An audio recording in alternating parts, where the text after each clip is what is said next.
Yo, what's good, people? Welcome back to the Sadly Relatable podcast. We back, baby. Yeah. Yeah. I don't like that. I quite like that. You like that? I Thank like you. that. Shh, you stay there behind the camera where you deserve to be. I'm in a corner, guys. Listen, guys, welcome back. And I'm gonna start off by saying yes. As you can see, Nishran is not here. We're also not in the studio right now. We're in my home office, which I kind of like the settings. I feel like if it was cleaned up, it would actually look quite good. Yeah. You guys always say that you prefer the closer shots. This is quite a close shot. You might enjoy this better to see our reactions. I will say, guys, if you can make dua for Nishran, she is still very unwell. And honestly, I'll be real, she's at a point where she genuinely does need a break. And we don't know if it's like coming back. As all I can say is like it's not next week or the week after type thing. So I understand a lot of you have subscribed or you're here for that duo or here for just Nishran. Right now, all you have is me, Emin, Shaquille as well in the back. Love for that. And yeah, we're trying to make it work, trying to make it happen. I understand some of you might not like that, but it's just a situation we're in. Feel free to leave and come back when Nishran comes back, or stay and enjoy the ride because we're here to have a good time, inshallah. But yeah, if you can all make dua for her to have a quick, speedy recovery and for her to get back into a better physical and mental shape to even be on camera and doing these type of things. Yes. Inshallah. Before we jump into it, don't forget we had the drop for We All Need Therapy, which is a brand that we've started. And yeah, I need you guys to all go run it up. Go get yourself a hoodie. You've seen the drop. It's live. We're having fun. I hope you guys enjoy it. Don't forget to check out. The link will be in the description. Below. I thought that was you. That was gold. It's on my lingo. Okay, guys. So I have something interesting to get your opinions on. I'm already married, so the option's passed for me. Well, this could be a sticky one. No. I can still have an opinion on it. Okay. Right. So, do you guys know who Faith and Ethan are? Yes. Big up Ethan. Big up my guy. Yeah, big up Ethan from the Sidemen. Yes. He's a YouTuber. Yes. Faith, who's also a content creator, right? Yeah, she's started out because it helped her. Yeah, I don't know whether she was doing it before. I think she was on TikTok, and then she started doing YouTube and podcasting now and everything. Oh, before they got together. Before they got together, she was a big TikToker, and then Ethan found her on there. Yeah, and then now she does podcasts on YouTube. Yeah, Fair. so I've seen a lot of clips from their podcast. Yeah, so Ethan's a very, very big YouTuber. Yes. And Faith is also like influencer, all that stuff, and she's quite big herself as well. Yeah, she is. And they've come together. They've been together for a while now. They've moved in together, and they have a child as well. Big up Olive. But the thing is, all I see whenever I see a clip is so many people hate on her. And I feel bad because a lot of some of the points she says, I feel like are very valid. For example, I saw this clip, and bear in mind, when I went on it, I saw just a bunch of guys commenting, so it's a bit toxic. But they were discussing the fact that they're going to get married. Yes. Yeah. Bear in mind, they've already had a kid and all that stuff. They're living together. And that Ethan said that his lawyers said to him, "Oh, would you like to get a prenup?" So he was given the option of getting a prenup. And then her argument for not getting one was the fact that she's almost basically, now that they're together and they've started a family, she's giving up her work life and making money to be the person that takes care of the household and the child, is caretaking, do all that kind of stuff. Do you know what I mean? Taking care of the child and sorting out the house, doing these things that need to be done. And she basically went on to explain that. And then Ethan was very much like, yeah, that's why I'm not going to get a prenup. Good. Because you've basically stopped all your form of work. Obviously, she probably still has like the podcast and some form of revenue coming in, but she stopped that. And it's only fair that like if anything goes wrong in their relationship and they do divorce, she spent that many years not building a pension or any of these things for retirement. She'd be left with nothing basically because she stopped it all to look after the family and all that kind of stuff. And I 100% agreed with her, I'll be honest, because in that situation, I feel like you're giving up something, so it's almost upon the man to be able to provide that safety net if something goes wrong. But again, a lot of people in the comments did not agree. Yeah, everyone was on the case like, you better get a prenup, this is messed up, blah blah blah. What is your opinion? Yeah, I was gonna say, I think the people are saying that probably not educated in that, like they've probably never been in anyone long term. Do you know what I'm trying to say? So yeah, she's given up basically her whole entire life to dedicate to the child, dedicate to the house, you know what I mean, everything like that. Obviously, she does podcast and YouTube, but Ethan's much more bigger. He brings in a lot more revenue than she does. And yeah, like you said, she's not able to, save up for pension or etc. etc. So I agree with her statement. I'm happy that Ethan also agrees with it as well. Mm-hmm. So it's not a feud between them two. And I think I don't think you need a prenup, to be honest with you. And you, Shko? Yeah. It's a sticky one because I do get it.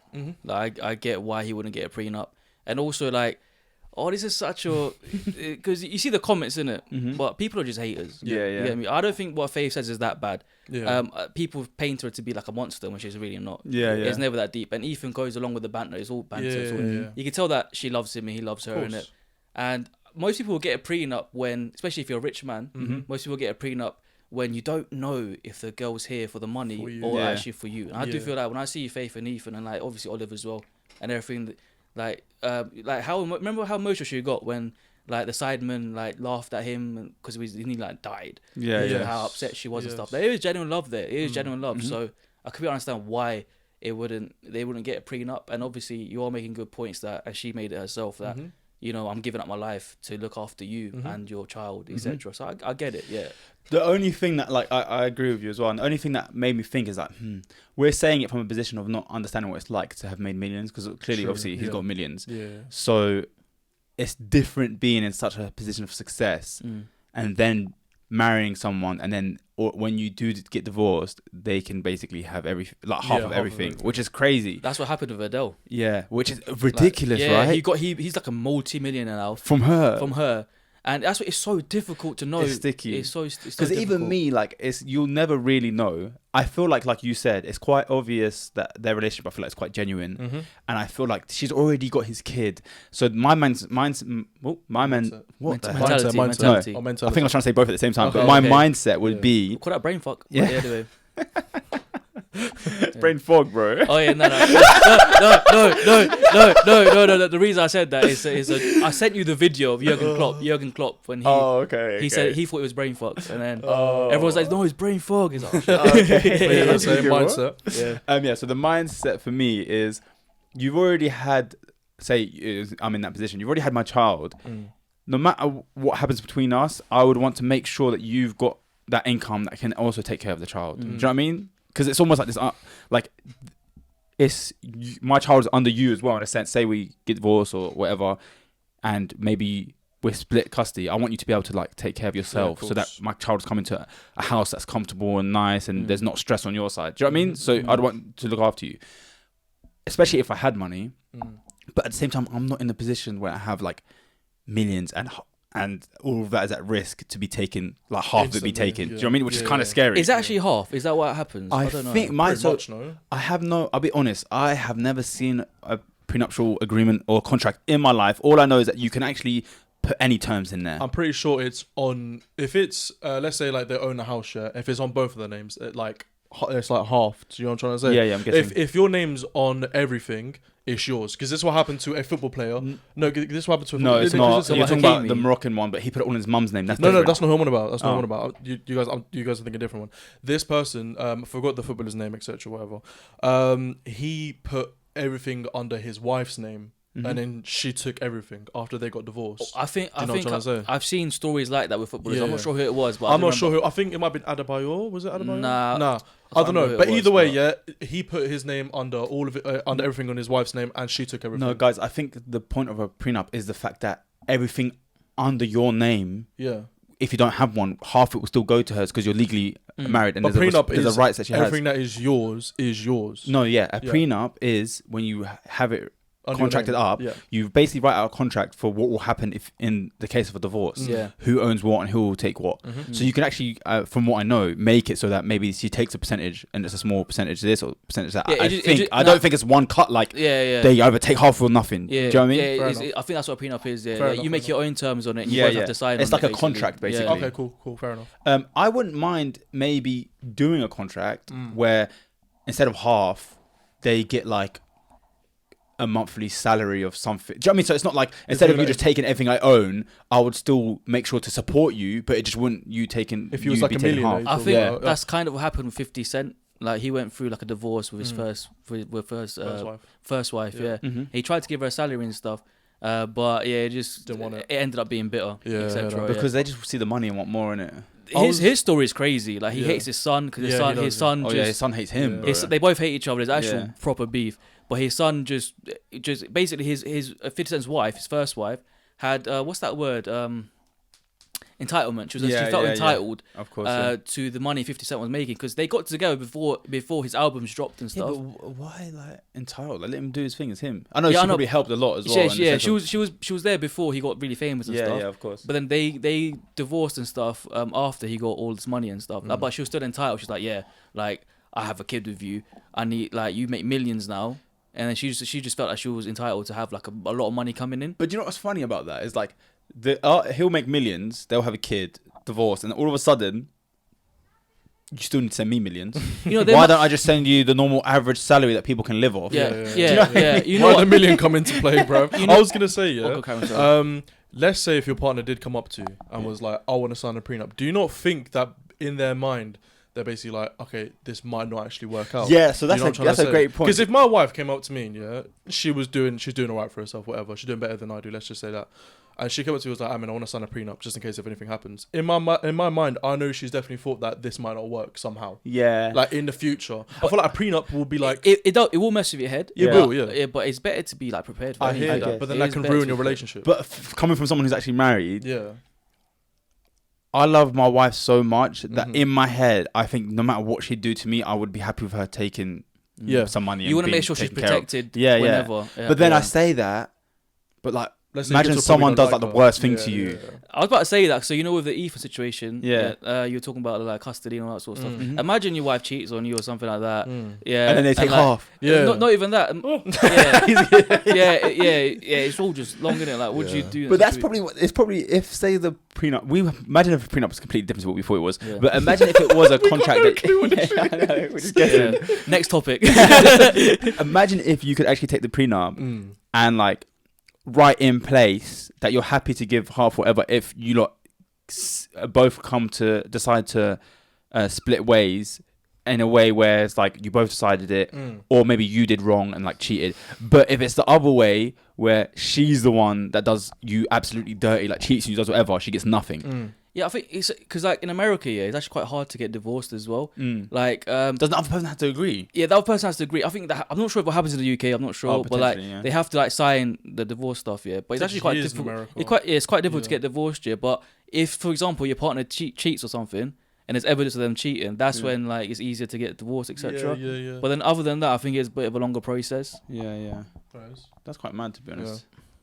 But I just thought everyone was giving her loads of hate, but to me, her reasons made sense. I can't lie. She always gets hate though, man. I always see it. I'm like, bro, like, do you guys not have any better things to do with your life? Like, it's just haters, like comments, like. And the thing is, I feel like she could be quite entertaining, or sometimes she'll like poke at them and say things on purpose. Yes. But at the end of the day, to me, she seems like she's quite a nice person who's clued up and has respect for herself. So she has certain views on her man or boyfriend where he can't do certain things. Like, even for example, I don't know how, I can't remember how everyone reacted, but from what I'm assuming, they probably were just hating on her. When the Sidemen did the Tinder video in America with all the like and what he did. There was like porn stars there.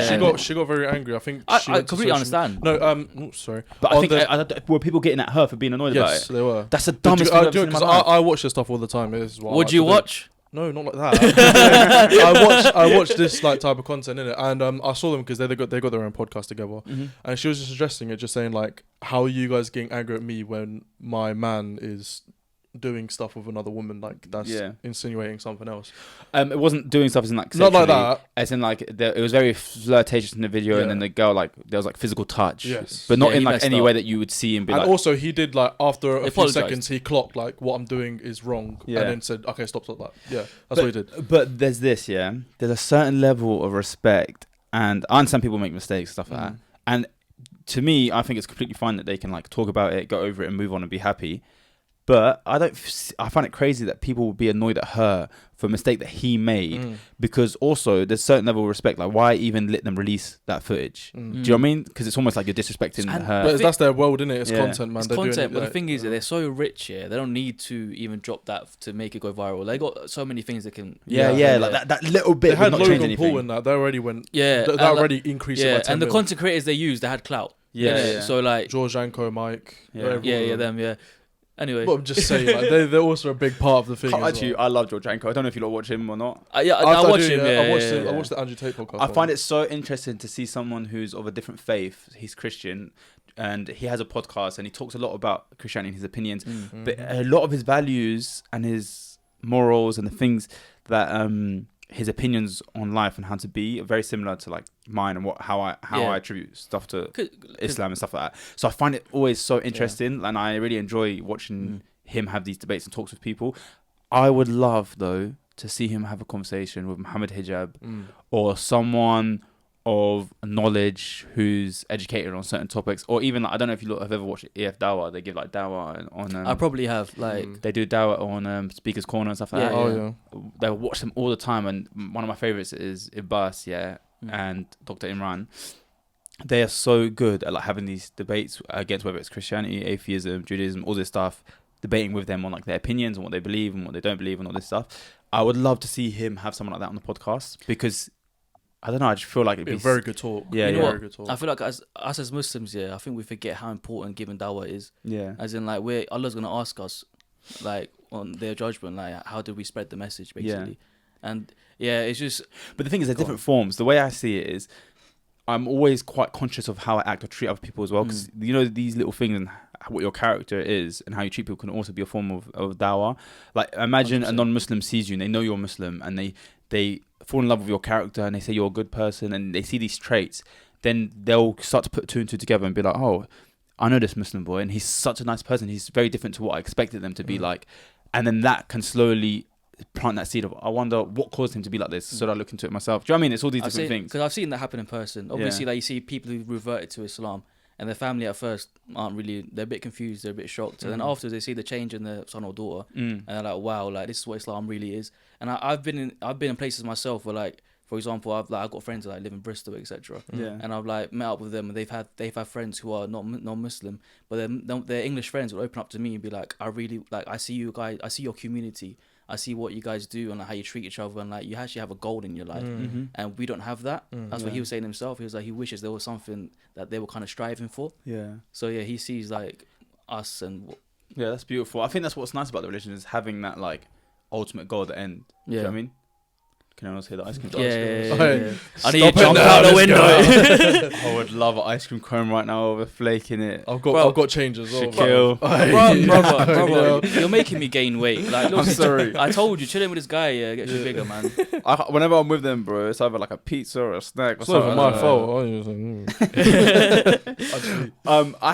Something happened to me today. No, because I was at the gym, and I had this massive realization of like other people's worlds and what they're going through and stuff like that. So I was at the gym and I was really stressed out because I was trying to get something sorted. And you know when like there's just a lot of pushback on what you're trying to do, and it can like frustrate you. And I'm there and I'm doing a chest session, and I've got the 2 dumbbells in my hands, 55s. Okay. And I'm just the gym goes up to 50, by the way. They got to 50, by the way. It goes to 50. It goes in 2s as well. Yeah, 55 as well. This one we took maths. But anyway, I was doing this mad session, hitting PRs differently. Yeah. And then I noticed this PT next to me who's working at the gym, and he's got his client, and I was just super stressed out. But I noticed him because he just seemed like he was having such a good time. Like, him and his client were laughing, and he was like proper like, yeah, we do this, and he's like laughing, and he just looked like he was having a good time. And I was stressing out, and I was thinking, oh man, these guys are living. Like, I genuinely thought, he's living, like, he's having a good day, Allahu Akbar and stuff like that. And I'm just stressed here, so I was like trying to get the workout done. That's nice. Now, fast forward a few hours later, what did we witness? I picked up these guys yes. from Shaquille's house, and we're driving, and we stop off to go to Co-op, and I like walk in the store. And all I see is this kid, like tiny little kid, screaming his head off, like, what did he say? I hate you! Yeah, he's like, I hate you. I hate you. I don't like you. And he's going crazy. And the dad's like, oh, just calm down. And the kid's having a proper tantrum going. And I was thinking, bloody hell, this kid. Mad. What a headache, man, having a kid doing. I know it's normal, it happens. But I was just thinking, that's so, like, it's not really embarrassing because people understand it, but it's stressful. Do you know what I mean? It's a long day. And he's proper crying his eyes out, all this stuff, blah, blah, blah. And I noticed it. Don't think anything of it. This is jokes, because we both had to say, we both noticed it, because I noticed it. I thought he looked like him. Yeah. I looked back in and was like, oh my God, it's him. I walked out the store and he was behind me as well. I just heard it from behind me. I was like, so what happened was, I didn't even pay attention to it. I walked out, got my stuff, and then I go and chill, stand next to the car, and with Shaquille. and then the guys come out with the kid, and the kid's screaming their head off, and then I look, and then I literally clock it in my head. That's the same guy that was doing the PT that was having such a good time a few hours ago. And Shaquille, before I even said anything, Shaquille was like, "Wait, is that the guy that works at this gym?" Yeah. And I was like, "Yeah." And then I explained to him the situation, and I just had this massive realization, like how crazy, like obviously it's not the worst situation, but I'd just seen him in like this very happy setting, and then all of a sudden he's like dealing with he's gone to finish work, gone to pick up his kid from school, and his kid is doing his head in, like shouting his head off. Don't have kids, people. Do not have children. That looked so long. He looked. Oh my god. The kid was angry. The kid probably just wanted match attacks or something like that. And that's how crazy he was going, bro. He was going off. He was like, "No, you're I so rude." yeah, so long. rude. And by the way, they picked him up and he started hitting his dad. I'll say, but this guy is huge, by the way. He could easily like pick that kid up, dash him in a dustbin. I think he was like, "All right, come on, got him to the car." Just like, bang, you know what I mean? Because he was actually like, "No, you're gonna be polite," and he's like, "No." He handled it very well. Polite. He was very calm. handled it very well. It was a redhead, to be fair. Yeah. Aggressive. Yeah. But what I found mad was, like, did I give him evil eye? You said I'm happy you said that. Yeah, I do normally say Allahu Akbar. I was gonna say maybe it was you. Yeah. I do normally say Mashallah Allahu Akbar, but then it just made me realize that damn, like people sometimes might look happy from the outside, but then again, you can't really judge that little situation and say life's miserable. But it was just funny to see the contrast of like two really nice situations, and all of a sudden your kid's doing your head in. You know what's funny is because when I was looking at that situation, because it made me think about my childhood. And it's funny because I actually lived like we were right next to my old house. We were literally like 10 meters away from my old house where I grew up, and because I was a spoiled kid, and in the Patreon we talked about therapy, etc. But part of my therapy session was like accepting who I was as a child and not being like so angry at him. Because I was very spoiled.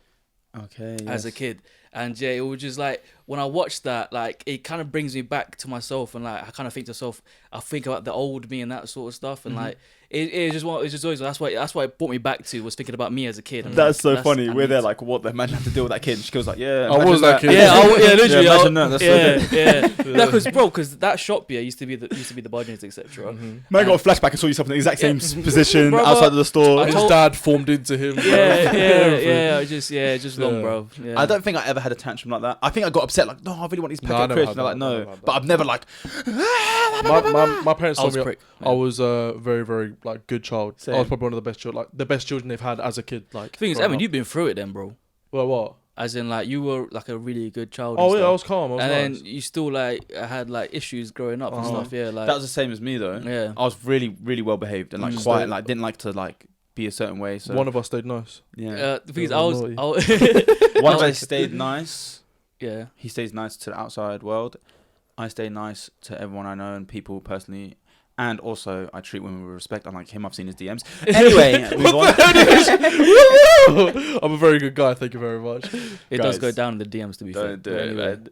He looks like he's good. Oh my god! Everyone says I'm a nice boy. I can't do that. No joking, wallah. Yeah. What do you do in that situation? Yeah, kids shouting his head off in the store, like going crazy.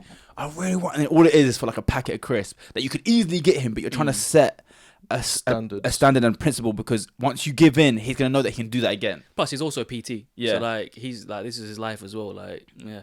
That situation for me, it's a difficult one, yeah, because like I said, when I was thinking about it, I thought about my childhood, and like I on the Patreon, I mentioned how I keep saying Patreon, check it out, but I mentioned how I had a deep chat with my mum about how I grew up. Yeah. About how like they were too lenient on me, and the thing is that there was times when I would get toys. I would get 2 toys and my sister would get nothing because I wanted 2, etc. So when I had this deep chat with my mum, I talked to you guys were too lenient on me, too soft on me, etc.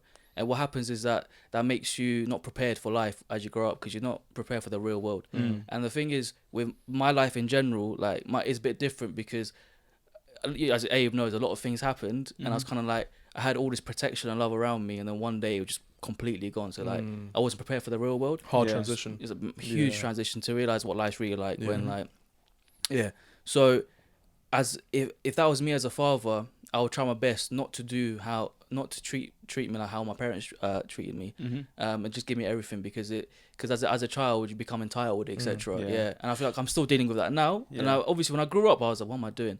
But like in my early 20s, I was still struggling. Feeling like I was entitled to something when I wasn't. You get me? That's so interesting. I can't lie, because I feel like a lot of parents that's all they want to do is give everything to their child. And I genuinely feel like that kind of happened with me. I feel like I had a similar situation. Although we went through a lot of struggles when we were younger, my mum got to a point where obviously things were a little bit better.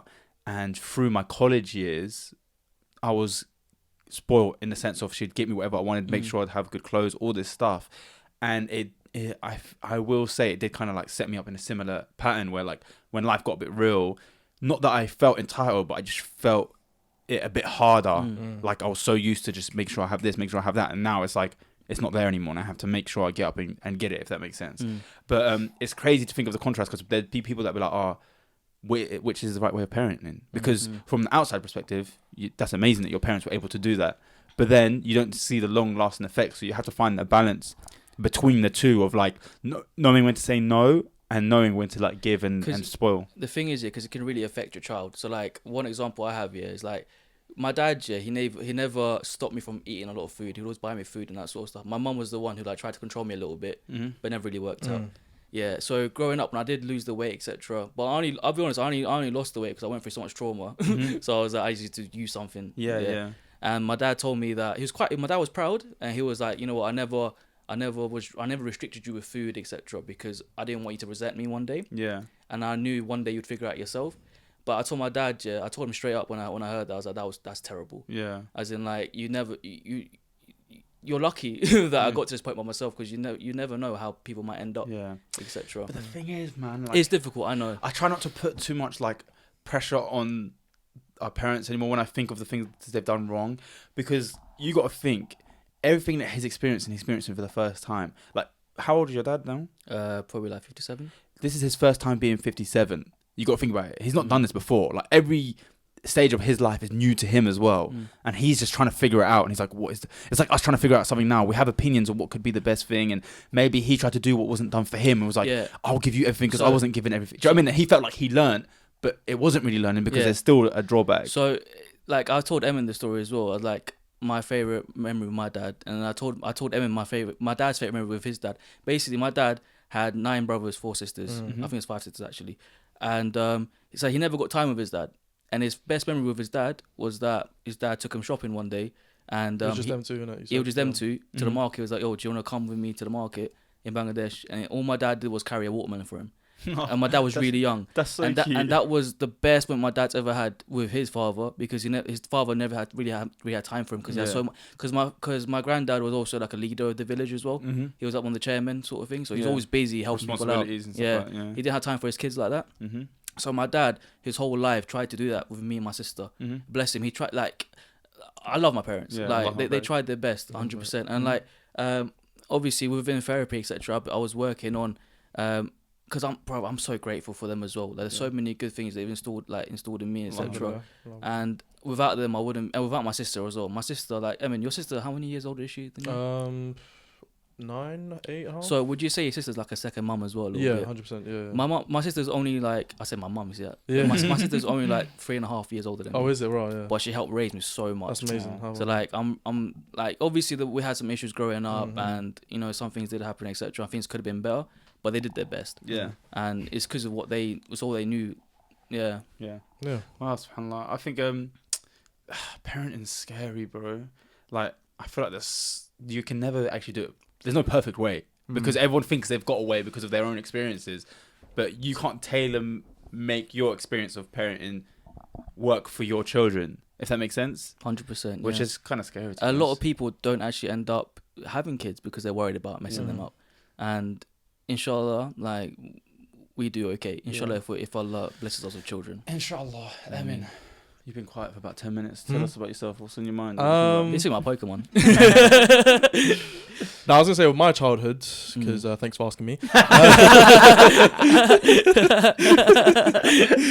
No, joking. My childhood, I was quite spoiled as well. Yeah. More spoiled than any of my other siblings. Like, they bought me PCs. They bought me like the new shoes, etc., etc. They always went halves and everything like that. And I would say that kind of messed me up a tiny bit, just because I was babied quite a lot, and then I had to like figure out how to like do my own thing. And alhamdulillah, I started working when I was like 14, so then I kind of got into the rhythm of things. Really, that young? Yeah. I was a pot washer at Chinese. Okay, so that was illegal. That was illegal. Yeah,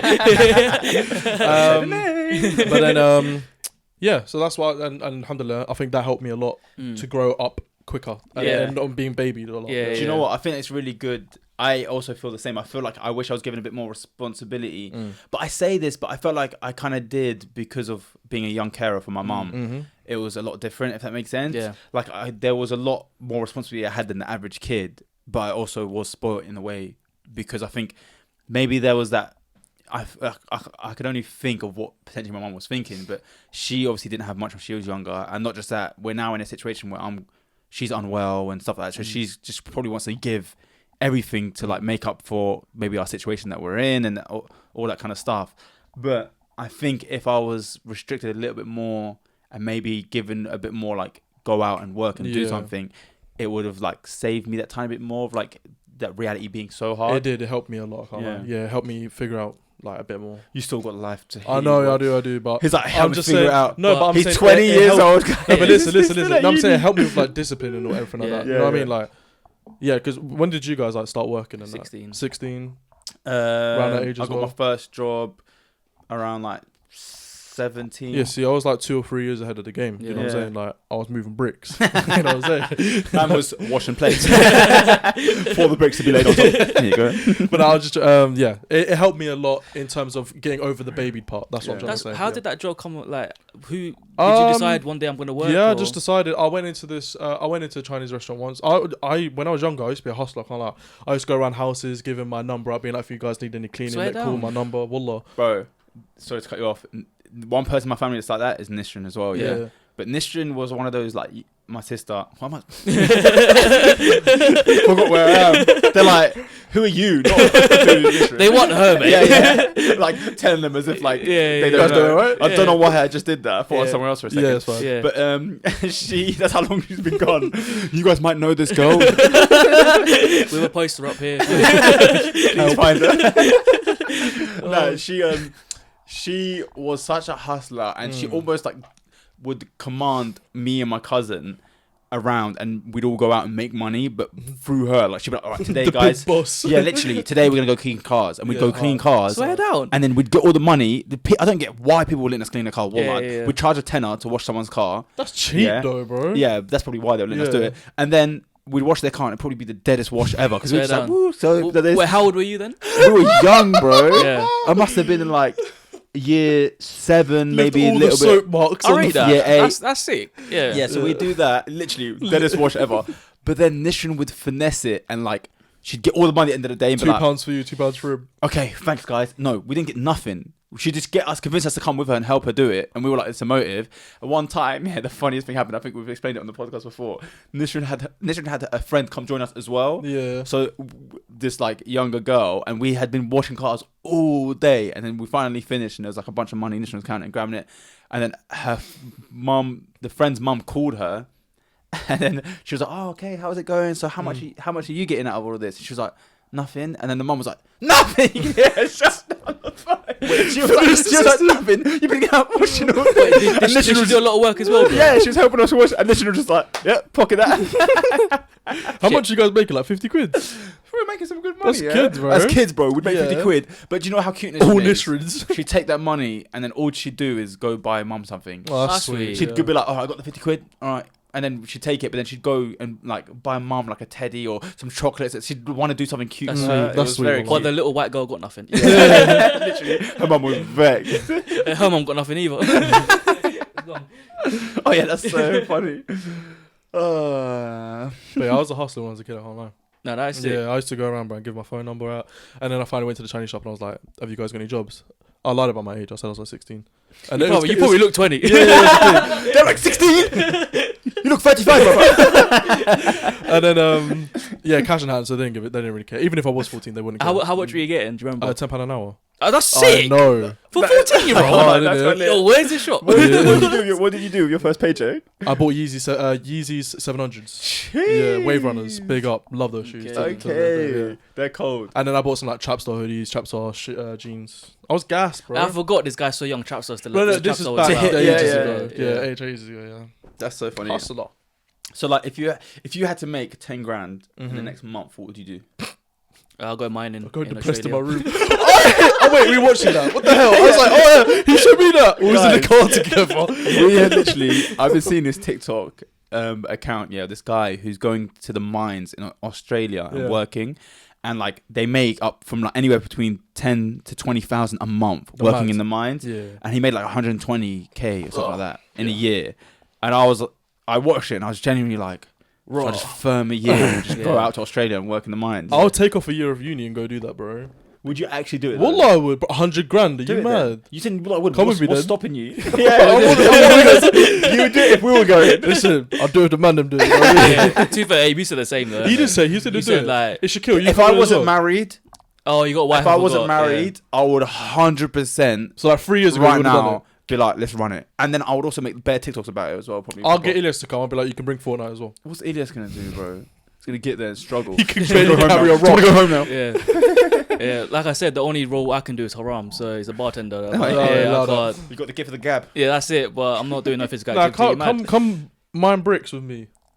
I'm alright. This guy just wants any excuse to say he's moved bricks. Yeah. Get there straight away. Move one. Trap stuff for life. Where's my 10 grand Put back on his old tracksuit he got from. Oh my god.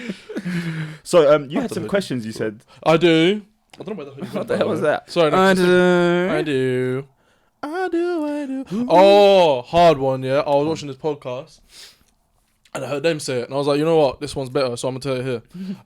If a flower doesn't bloom, do you blame the flower or the environment? Environment, 100%. All right, well, great talk, guys. Let's go. Anyway, next. Do you? I think it's a mixture of both. Yes. Nurture and nature. Yeah, that's what. Because what if like the flower nature. is like bare adamant of wanting to grow, but then doesn't move spot? And not just that. Yeah. What if his point was the dumbest thing I've ever heard in my life? The thing is that The seed just really wanted to grow, but it couldn't. plants move. But though. do you water? Yeah, With plants bricks. Oh my Oh, days. but do you water the plant? Oh, I'm not going to. I don't think this question's as good as you thought. Nah, it was. it's not. It's not because yeah. We're keeping that in. I'm like trying to make a discussion out of it. And I'm just like, nah, bro. What it's trying to say, is do you blame the person for staying in that environment or not moving? But it's different. But it's saying a flower people form. are different. Like for instance, let's say if you're in a relationship that is toxic, friendship or anything like that, but you decide to stay, are you to blame or is the environment to blame? I think that's on yourself.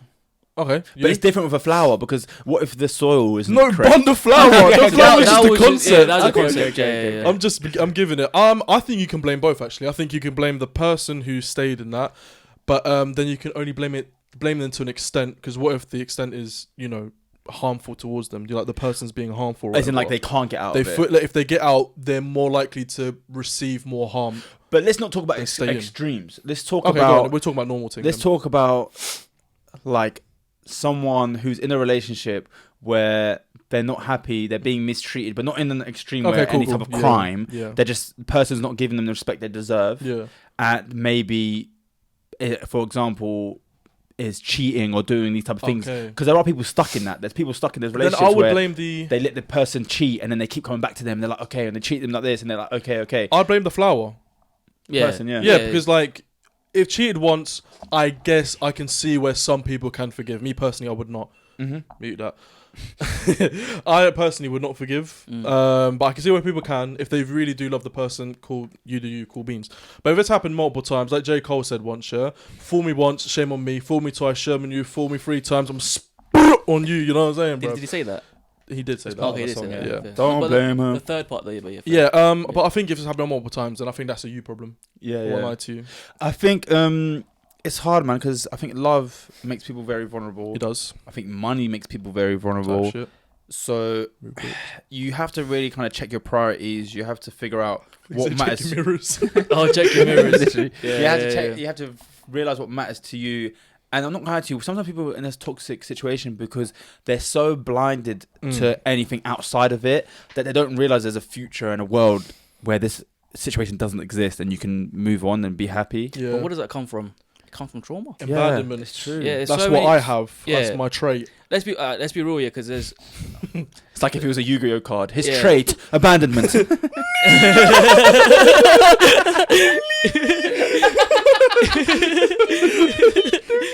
I don't know what I was gonna say. What was you gonna but, say? You know how like the the trope all the time is a girl that has daddy issues, etc. Yeah. But it happens with guys as well. We have like Mummy issues. It could be You can have daddy issues as well. Yeah, everyone in it. So a lot of people who have these issues, they tend to stay in toxic relationships. And it's just a cycle that we have to break essentially. True. Yeah. So I've only got money issues. People. fair. Oh, I thought you meant like you had too much of it. Oh no, I've had too much less anymore. I think it's quite scary, because I do see this trend of females who haven't had a father in their life really look for and yearn that type of thing, male connection, and sometimes it's not even like they don't care about the relationship and physical side of things. It's just having a male figure there to feel like this might be someone that can take care of you and do these things. And that's where the problem lies, because then they almost accept anyone, no matter whether they're a good person or a bad person, because they're just looking for that. Yeah. And it's like you haven't had a father figure there to set a standard of what a real man is and what a real man should be. So now you're confused and you just don't want someone to leave. Do you know what I mean? So you get stuck in that situation.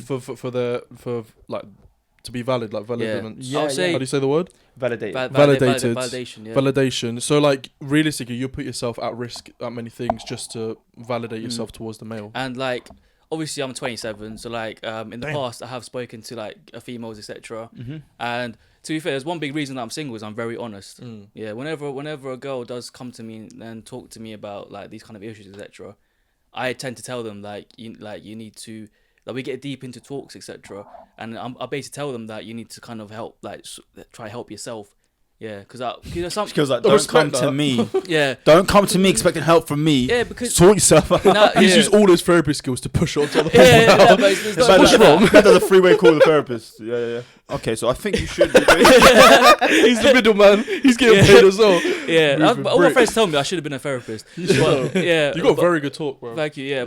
But for all, I've spoken to a lot of girls who do have daddy issues, etc. And I've literally like cop blocked myself by basically trying to help them and be like, yo, you don't want me. Like, you want your father, you don't want me. Big up yourself for doing that though, because you're not one of those toxic men. Yeah, you're not that guy. Yeah, you're not that. You are him. Don't worry. You know what is it? Because I think you spoke about it in the podcast before. I see you do it like 4 times, bro. What? I'm itching my beard. Yeah, like, what do this? I was saying, things will come to like bite you one day, innit? Yeah, I hear that. So like, just like we said before, like vile women are for vile men and that sort of thing. Yeah. So like, just like try stay away from that. Yeah, as much as you can. Yeah. By the way, I'm not a bad guy, guys. He keeps on boy. He's actually a very good boy. Thank you. Huge bum as well. Sorry, are we gonna cut that out? Nah, I can't lie. Yeah, no, keep it. Let him know. You know no. What happened at Bummies, bro? Apparently, it's taking up 70% of the flipping space. Yeah. That's Listen, true, guys. If you haven't watched the Patreon, you should just head over to Patreon because we actually had such a good episode. Really my days, there might have been a few tears or something. Yeah, we actually dropped tears. Yeah. We went into like a deep discussion on like therapy and what it's done for us and all these and like the things that we've gone through. He opened up. Yeah, I did very much. Never opened up to anyone in my life. Wish he didn't. Disgusting. Nah, I'm joking. Honestly, yeah, I've never seen you like vulnerable like that. Yeah, never. To be honest, and you can for the low price of £4. $4.50, you can see Shaquille and him cry, and I've been up on the film side. I was off camera. I'm trying to profit. I didn't actually cry, by the way. I didn't. You know what? Subscribe one month. You had one too. Subscribe 1 month, yeah. Watch that. And then stay on again because we'll cry again for you. Don't worry about it. You might even see me cry that time. Man's trying to sell his tears. But that was a hard episode. That was hard. You know, as in difficult. No, like, my emotions were all over the place, bro. Prior to that video, we were like, "Oh, we're gonna bust jokes this video." Yeah. 30 minutes in, we all start weep. Well, I didn't weep, but they did. Yeah. And that's what you need to work on, bruv. Like you started up opening up, and inshallah you get to a point where you can cry. Yeah. Bro, you have to. Do you never just cry by yourself? Not all. No, never. Really. I cried recently, but that was because of something happened. Yeah, but you need to cry. But I don't cry because of myself. I never cry because of like what's going on with my life. Do you know what I mean? think it's healthy to let it out. I want to. I just don't get. I don't get emotional. But sometimes I can't. Like sometimes I can't. It's weird. Like, sometimes I like want to cry. Yeah. And I can't get it out. Is that similar feeling that you get? I know. I don't get emotional at all. I don't feel the emotion of wanting to cry. Yeah, numb. Heartless. Yeah. Yeah. Yeah, just numb. This is why you should have gone Centre 33, bro. You should have gone. But it's still not too late. No, I hear that. You got 5 years, bro. Wanna come with me? Bro, I'll come with you. Yeah. Brother, I'll come with we won't be allowed to because we're too old to have therapy there. Oh, you're just going to wait at the back door for me? Yeah, because it's 25 and younger. no. That's a bit dodge. Two older guys waiting at the back door of a place that only lets a certain age group in. Well, like, we could walk in. We're here for Emin. we could walk in. I don't think they'll let me in anyway, bro. They think I'm 34. Please take your ID with They're you. like, guys, Please take your ID with you. you're lost. It's not ever coming back. You're 34. Thank you. I thought it was dead. I can't lie. I still went for it. Yeah, You also did a damn a minute ago, and then I laughed at him in my Thank head. you. I thought because I was like, watch when you watch back that clip, bro. What did you say? You said you like, oh yes, I'm 27. I was damn. I was saying, I didn't even hear that. You know what? Bun you. Why did you laugh, bro? You're older than me. But anyway, sorry. Shots Don't remind me of fired, that. Sorry, like I'm sorry. J. Cole says. Oh, why do you keep referencing J. Cole? Anyway, guys, Hard artist. that is everything for today's episode. I hope you lot enjoyed. Inshallah, the settings are different, life's different. Get over it. You're either here or you're not. Ride or die. I also exist as well. You know, it's not just an insurance. Nah, I'm joking. Everyone make dua for her. Inshallah, khair. And if you made it this far into the podcast, please comment down below. Center 13. Is it 13? 33. Center 33. Let's say center 34 for the joke. Brother, is it yours or my podcast? Type shit. Center 43 for the jokes. It's Centre 43. What did you say? 34. Guys, Oh, 34. guys, it's Centre 33. Google it. No, see no, what what's it yours? was. 34. I said 34. Okay, guys, let's do Center 34. Thank you. Because imagine, like, now when people search up Center 33, it's going to come up with, like, our podcast. That's good. Search it up. Yeah, it's Get good. the Nah, big numbers up up. because they do good stuff. They do good stuff for the community. Yeah. For the community. So if you watched it officially, we're going to officially put it here. Center 34. Wow, what's right on my hands? Or actually, comment M and go to Center 34. Fairs, yeah. fairs. On I'm going to a caption. non-existent world. I feel bad for them. They've written this out like 3 times. Then one of them sent it back. He said, I'm going to have to re-edit it. But yeah, we love you lot so much. Thank you for tuning in. Thank and we'll you. see you lot next week, inshallah. Don't forget the Patreon where you can get an extra episode every Wednesday. Come on. Peace. Peace.